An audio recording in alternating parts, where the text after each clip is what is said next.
కరుపు movie థియేటర్లో వచ్చినప్పుడు నేను చూడడానికి కుదరలేదు. బట్ నేను ఓటీటీలో వచ్చిందని చెప్పి చూసిన తర్వాత సూర్య కంబ్యాక్ అంటే ఇదా? అరే ఏంట్రా ఇది? ఇదే కంబ్యాక్ ఫిల్మా? ఈ సినిమాకి 300 కోట్లు కలెక్షన్లు వచ్చాయా? అయింది ఏదో అయింది. ఈ సినిమాలో నాకు ఎందుకు లెక్కల కంటే బొక్కలే ఎక్కువ ఉన్నాయని అనిపించాయి. ఒకటి కాదు, రెండు కాదు, చాలా బొక్కలు ఉన్నట్టు అనిపించినాయి. ఫస్ట్ థింగ్ నాకు నచ్చని విషయం ఏంటంటే, దేవుడు వచ్చాడంటే ఎవరైనా సరే దేవుడిని ఆరాధించే వాళ్ళే, కానీ దేవుడితో ఛాలెంజ్ చేయడం ఏంటండి, నచ్చలేదు. ఇంకోటి, దేవుడు వచ్చాడంటే ఇంకా అసలు ప్రాబ్లమ్సే ఉండవు కదా, మొత్తం అంతా క్లియర్ అయిపోవాలి కదా. బట్ కానీ ఇంకా ఎందుకు ఉంటాయి? సరే, కింద మీద పడి కేసు ఏదో గెలిచినట్టు చూపించారు. మరి అమ్మాయి అయినా బతికిందా అంటే ఆ అమ్మాయి చనిపోయినట్టు చూపించారు. ఎందుకు ఇలాంటి సీన్లు? ఫస్ట్ నాకు అర్థం కాని విషయం ఏంటంటే, సూర్య యాజ్ వీరభద్రుడు అదే టైంకి ఎందుకు వచ్చాడు అంటే, ఇంతకుముందు ఎవరు ఆయనకి పూజించలేదా? ఇంతకుముందు ఎవరు ఆ మిరపకాయలతో ఆయనకి పూజ చేసి ఉండరంటారా? అప్పుడే ఎందుకు అంటే, ముందు వాళ్ళ ప్రాబ్లమ్స్ అన్ని కన్సిడర్ చేయరా? సో ఇలా అన్నట్టు అనిపించింది. సూర్య వీరభద్రుడిగా వచ్చినప్పుడు ఆ ఇంట్రో ఉంటుంది కదా, ఇంట్రో లైటింగ్ చాలా ఓవర్ అయిపోయింది, చాలా హెవీగా ఉంది. నాకైతే అసలు వర్కౌట్ అవ్వలేదు యాక్చువల్లీ. ఆర్జే బాలాజీ సూర్యతో ఒక మాట అంటాడు, ఇక్కడ చాలా మంది ఉన్నారు ఈ సిస్టంలో, సో వీళ్ళందరికీ లంచాలు ఇవ్వకపోతే పనులు జరగవని చెప్పి చెప్తాడు. సూర్య లంచం ఇవ్వకుండానే కోర్టులో ఈ కేసు గెలిపిస్తానని కూడా చెప్తాడు. మరి అవేవి ఉండాలి కదండి అక్కడ, అవన్నీ చూపించాలి కదా. అన్నీ కాకపోయినా కొన్నైనా చూపించాలి కదా. అసలు ఒకటి కూడా చూపించకుండా ఏదో సింపుల్ గా లేపేశారు. ఒరే అన్న రూల్స్ పెడతారా, కానీ అన్న ఫాలో అవ్వరు. ఆ తర్వాత ఆర్జే బాలాజీ ఒక ప్రమాణం చేయించుకుంటాడు, ఈ కోర్టులో నువ్వు పవర్స్ యూజ్ చేయకూడదు అని చెప్పేసి సూర్యతో. అప్పుడు నాకు అనిపించింది, సరే సినిమా న్యాచురల్గా ఉండబోతుంది. కాకపోతే మరి సూర్య ఆల్రెడీ మన లాయర్గా చూసాం కదా జై భీమ్లో అన్నట్టు అనిపించింది. మేబీ మరి సేమ్ అదే అయిద్ది అనుకున్నారో ఏమో. కంప్లీట్ కమర్షియల్ టోన్లోనే మూవీ తీద్దామని ఫిక్స్ అయిపోయారు. ఇంకా వాస్తవానికి కోర్టులో ఇలాంటి ప్రాక్టీసెస్ అన్ని చాలా క్యాజువల్గా జరుగుతూ ఉంటాయి. సో దాన్ని నార్మలైజ్ చేసినట్టే చేసేసారు. డబ్బులు ఇస్తేనే పనులు జరగడాలు, అండ్ అలాగే 10-15 ఏళ్ళు లేదా ఇంకా అంతకు మించి ఒక 30-40 ఏళ్ళ పాటు కేసులు రన్ అయ్యేవి కూడా ఉంటాయి. నేను జనరల్గా రియాలిటీతో కంపేర్ చేసి చెప్తున్నాను. సో ఇప్పుడు సూర్య కనుక ఈ కేసు సాల్వ్ చేస్తే దీన్ని నమ్ముకొని చాలామంది ఉంటారు కదా. సో ఒక లూప్ హోల్ ఏదన్నా కనిపెట్టగలిగితే, ఆర్ ఎల్స్ ఏదైనా ఆ కేసు రిలేటెడ్ అయినా కానీ ఏదైనా అయితే, అలాంటి పాయింట్ వల్ల చాలా మందికి బయట యూజ్ అయ్యిద్ది. సో ఒక హోప్ అనేది ఉంటుంది.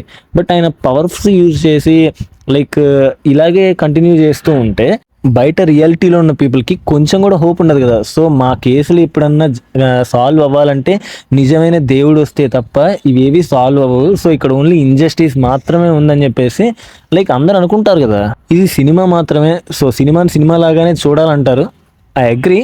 బట్ కానీ నాకు రైటింగ్ వల్ల అనుకుంటా అలా కొంచెం ప్రాబ్లమాటిక్గా అనిపించింది. నెక్స్ట్ సీన్లో ఆర్జే బాలాజీ కోర్టులో ప్రాపర్గా మాట్లాడలేడు. సో ఎప్పుడైతే తను అబద్ధం మాట్లాడాలనుకుంటున్నాడో అవి తన నోటి నుంచి రాకుండా నిజాలు వచ్చేస్తాయి. అక్కడ పవర్ యూజ్ చేసినట్టే కదా. అంటే దానికి త్రిషని సపోర్ట్గా పెట్టారు.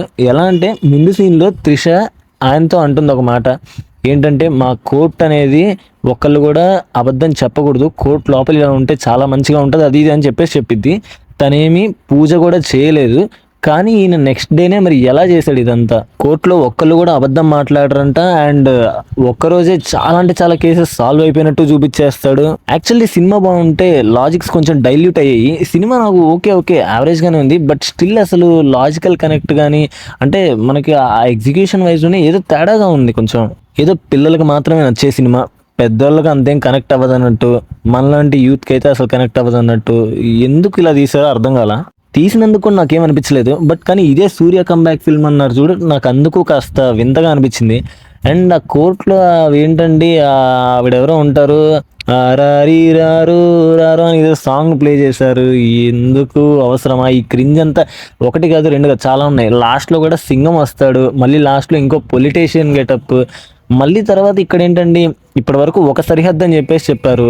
ఆ సరిహద్దు అనేది ఫస్ట్లో ఏం క్లియర్గా చెప్పారనుకుంటాను, క్యాజువల్గానే ఉంటుంది. తర్వాత ఒక సరిహద్దు ఉంటుంది, అది ఆర్జే బాలాజీకి మాత్రమే క్లియర్గా కనబడ్డట్టు చూపిస్తారు.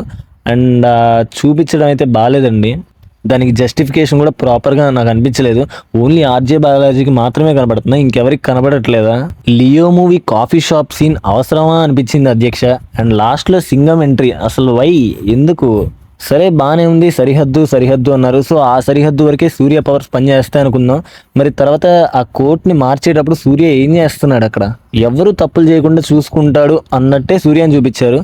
కానీ మళ్ళీ ఎందుకు ఆ కోర్టుని పాడు చేస్తుంటే సూర్య అలా చూస్తూ ఉన్నాడు. సరే త్రిష ఇలా ఉంది కదా, మా కోర్టు కూడా ఒక గూగుల్ మైక్రోసాఫ్ట్ ఆఫీస్ టైప్లో మారాలని చెప్పేసి, సో దానికోసం ఏమో అన్నట్టు అనుకుందాం.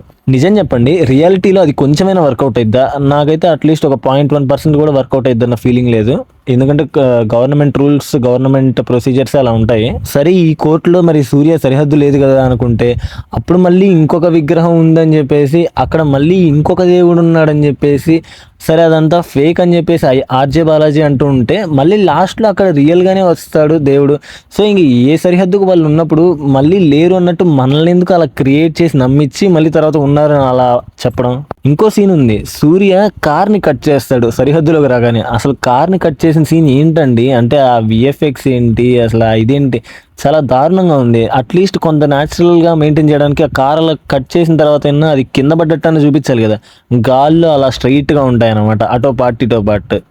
మరీ దారుణం కదండి. నాకైతే సినిమా అంతా ఒక స్పూఫ్ టైప్లో అనిపించింది. లైక్ సూర్య వింటేజ్ డైలాగ్స్ లేదా వింటేజ్ మూవీస్లో ఉన్న రిఫరెన్సెస్ అలాంటివి ఇలాంటివి పెట్టేసి ఏదో ఒక మిక్స్ లాగా కొట్టినట్టు అనిపించింది తప్ప, నాకైతే ఒక రియలిస్టిక్గా కొంచెం రియాలిటీకి మ్యాచ్ చేసినట్టయితే ఎక్కడ అనిపించలేదు. ఓన్లీ ఒక ఫ్యాంటసీ మూవీ అండ్ ఓన్లీ కొంతమంది ఒక సెట్ ఆఫ్ ఆడియన్స్కి, ఏదో చిన్న పిల్లలకి అండ్ ఎవరైతే ఈ లాజిక్లు పెద్దగా పట్టించుకోరో, ఓన్లీ మ్యాజిక్ని నమ్ముతారో వాళ్ళకి మాత్రమే నచ్చిద్దేమో అన్నట్టు అనిపించింది.